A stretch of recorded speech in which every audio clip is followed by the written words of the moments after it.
Uma doutrina que tem a caridade como bússola. Uma filosofia que propõe a lei de causa e efeito como explicação para os males humanos. Uma ciência iluminada pela fé. Estamos falando do Espiritismo.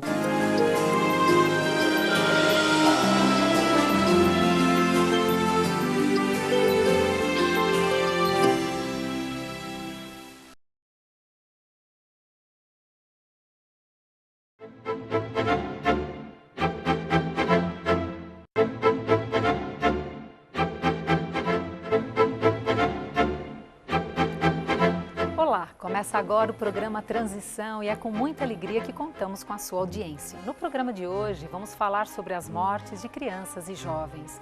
Por que Deus permite a morte de crianças e jovens? E o que acontece quando essas crianças e jovens despertam no mundo dos espíritos? No caso da jovem Eloá, brutalmente assassinada pelo ex-namorado, ela nasceu predestinada a morrer de forma tão trágica? Para responder a essas e muitas outras questões, contamos com a participação do orador, educador e médium, Divaldo Franco. O senhor acredita que crianças e jovens só morrem a partir da permissão de Deus? Que pergunta difícil. Deus, eu acho que ele está ocupado com outras coisas. Eu acredito que sim. Eu já senti na minha própria pele. A gente está tomando essa atitude sozinho. Olá, Divaldo, seja bem-vindo. Muito obrigado. Divaldo, por que muitas pessoas perguntam por que Deus, muitas vezes, leva as crianças que são ainda pequenas à desencarnação? Porque ainda quando são jovens ou adolescentes, eles sofrem ainda mais. Como o Espiritismo vê as mortes prematuras? Allan Kardec, em O Livro dos Espíritos, a nossa obra básica, dedica todo um capítulo às mortes prematuras, particularmente de crianças. Merece considerar que a criança é apenas juvenil no corpo, mas o espírito que ali se encontra é velho e traz toda uma herança das suas encarnações passadas. Muitas vezes um suicídio, em que o indivíduo partiu antes do tempo, deixando de completar um período, reencarna-se e logo retorna para que aquele período seja estabelecido dentro do equilíbrio. E os pais, que ficam com o coração dilacerado, podem ter sido contribuintes daquele ato insano. Eu recordo, por exemplo, que há algum tempo a pessoa desejava casar-se com outrem de posição social, econômica ou racial diferente, e a família obstinadamente negava-se. Então, por debilidade, o indivíduo preferia optar pelo suicídio, antecipando a hora da desencarnação. Esses pais retornam, recebem aquele ser que vai ser completista no tempo e experimentam a grande dor da saudade. Mas quando olhamos a vida do lado espiritual e a terrena, muito relativa, então deveremos considerar que o reencontro no além será de natureza imortal, portanto compensador. É de dizermos a esses pais que ao invés do desespero, a esperança, que ao invés da agonia, da angústia, a confiança irrestrita em Deus e a oração. Mesmo porque os seres queridos voltam, comunicam-se, trazem a certeza de que estão vivos e aquecem com amor que não morre nunca. Divaldo, agora nós vamos ver o que as pessoas pensam a respeito desse tema tão importante. A senhora acredita que as crianças e os jovens só morrem a partir da permissão de Deus? Sim. Os jovens e as crianças só morrem em função das políticas públicas que não são feitas de forma a atender a necessidade deles. Não. Não acredito. Uma pergunta meio, meio assim, cabeluda, né? Eu acho que não. Acredito. Não, eu não creio. Claro. Sem Deus, o que a gente é? Não. Eu acho que Deus não premedita a morte de ninguém. Eu acho que acontece. Muitas vezes a pessoa procura a morte, né? Eu acho que Deus está descansando, Ele não está intervindo em nada aqui no mundo. Deus não se agrada com a morte. Ele é um Deus de misericórdia. É o mundo que está dessa maneira. Eu acredito na interferência de Deus na nossa vida. Porque eu acho que as pessoas fazem muita coisa para poder matar as outras, né? Então Deus, eu acho que ele ficou até meio receoso de tomar alguma atitude, porque as pessoas mesmo estão se matando. Eu acho que isso já veio do começo do mundo, né? Eu acho que ninguém vai sem Deus não querer. Eu acredito que não é só Deus que interfere nisso, as pessoas também têm como interferir. Acredito que há factos que podem ocorrer independentemente das pessoas, não é? Portanto, pode ser por meras circunstâncias e não concretamente porque é uma premeditação. Deus influencia muito, mas a presença dos pais, a falta dos pais, a falta de um monte de coisa faz com que eles morram, né? E Divaldo, você falou a respeito do suicídio na sua resposta e ao redor do mundo, jovens, cada vez mais jovens, estão buscando esse caminho do suicídio. Como entender isso do ponto de vista do espiritismo? É o vazio existencial.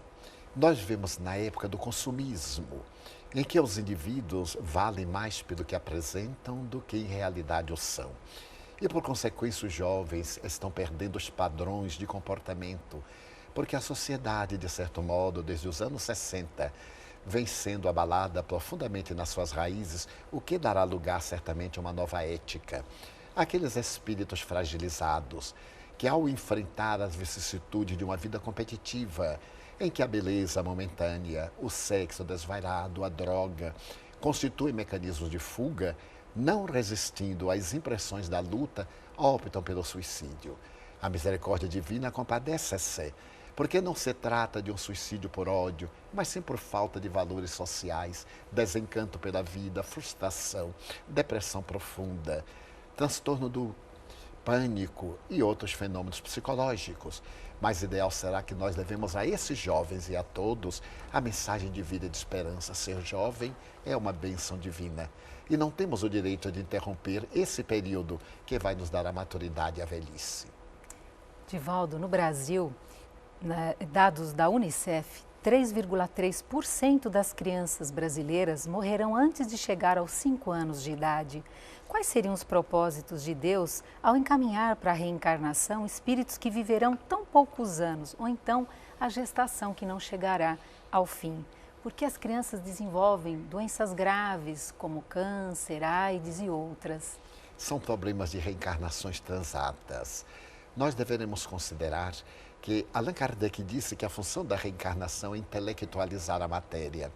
Esses espíritos, alguns ainda em fase primária do desenvolvimento, na hora da grande transição, vêm ter a sua chance e resgatam aqueles débitos através das enfermidades degenerativas, pelas dificuldades ambientais, socioeconômicas e em face também da injustiça social que vige no planeta. Quando nós nos voltarmos para a verdadeira fraternidade e procurarmos contribuir para o bem geral, naturalmente essa incidência diminuirá muito. Mas mesmo desencarnando jovens, crianças, recém-nascidos, aqueles cuja gestação não se completam, estão exercendo um papel fundamental no próprio progresso, porque essa dor que a eles caracteriza e aos pais martiriza, se transforma em um lenitivo para a evolução. A dor não é apenas um ato punitivo. É uma bela mensagem no Evangelho segundo o Espiritismo, uma veneranda entidade diz, ó dor bendita, porque através dela nós despertamos para reflexões muito profundas, porque a vida terrestre é toda cheia de imagens, tudo muito rápido, a fugacidade, a ausência de tempo para reflexionar, e quando a dor nos chega, então nós viajamos para dentro e encontramos a paz. Divaldo, tem sido comum nos jornais apresentarem notícias como a do menino João Hélio, que no Rio de Janeiro foi arrastado pelo cinto de segurança, e também no caso da adolescente Eloá, que foi assassinada pelo seu ex-namorado. Como encarar, como ver, como analisar e refletir à luz do Espiritismo esses casos? Constatamos quão primária é ainda a cultura terrestre. Allan Kardec estabeleceu que a Terra é um planeta inferior, porque os espíritos que a habitamos ainda somos inferiores. Isso naturalmente não justifica, mas esclarece que nesse contubérnio de paixões, muitas vezes vêm espíritos até nobres para servir de exemplos para outros, como no caso da criança que comoveu praticamente o mundo e quem leu, tornando-se um verdadeiro mártir de mentes desarvoradas. Ele conclui uma etapa muito dolorosa e deixa uma lição profunda de amor ensinando solidariedade. No mais recente, em Santo André, nós vimos também um disparate. Vemos aí uma questão terrificante. Todos agora se voltam contra o criminoso, mas é um psicopata. É alguém que merecia ter sido amparado antes, mas se não se pôde detectar a psicogênese do seu distúrbio emocional, se poderia ter refletido que uma menina de 12 anos para namorar com um adulto. Naturalmente isso caracterizava um certo ato pedófilo, com todo o respeito que eu coloco nas palavras, e que ela não tinha estrutura emocional para um tipo de afetividade que o jovem atormentado impunha. Então eu penso muito na mãe do criminoso, porque a mãe da vítima teve um dos mais belos gestos humanitários, deu os órgãos saudáveis da sua filhinha para salvar quantas outras vidas. Então foi uma menina missionária que, através da dor, deixa-nos uma lição notável do amor da genitora que perdoa ao algoz de sua filha. Minha filha está feliz, eu doei os órgãos dela, eu sei que eu dei vida ela deu vida a 7 pessoas e eu sei que ela está muito feliz. Eu quero agradecer a todo mundo, que a polícia não teve culpa de nada. Eu consigo perdoar o dele. Perdoar de todo o meu coração. Mas que a justiça seja feita. É só isso que eu tenho a declarar e agradeço a todos. O pessoal da escola, todos os amiguinhos dela. E não tem mais nada a declarar, o que eu tinha de falar era isso. Então o Espiritismo explica que são fenômenos muito complexos de reencarnação. A divindade não necessitaria que nós tomássemos a adaga, nem que ele fosse o justiceiro, porque não temos padrões. Aconteceria de outra forma, um acidente, qualquer uma outra ocorrência dolorosa, através da qual a menina resgatasse seus débitos, mas na alucinação. O tresvariado preferiu ele próprio ser o justiceiro, entre aspas, tombando no abismo irremediável da própria loucura, em um processo longo de martírio e de recuperação. Mas a vítima torna-se uma heroína do bem e evolui. Divaldo, agora nós vamos ver o que as pessoas pensam a respeito desse tema tão importante. No caso da Eloá, ela morreu devido a uma fatalidade ou devido que ela já tinha cumprido a missão dela? Não, uma grande fatalidade. Por isso que... Eu acho que o mundo tá muito sujo, tá perdido o mundo, é isso. Eu acho que foi fatalidade, né? Porque fazer isso, né? O cara, eu acho que foi fatalidade mesmo. Eu acredito que cada um tem o seu tempo. Eu acho que eu fico mais ou menos em cima do muro nisso daí.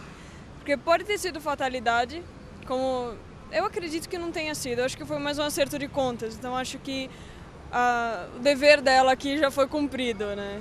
E eu acredito que ela tenha cumprido, mas de qualquer jeito é uma fatalidade.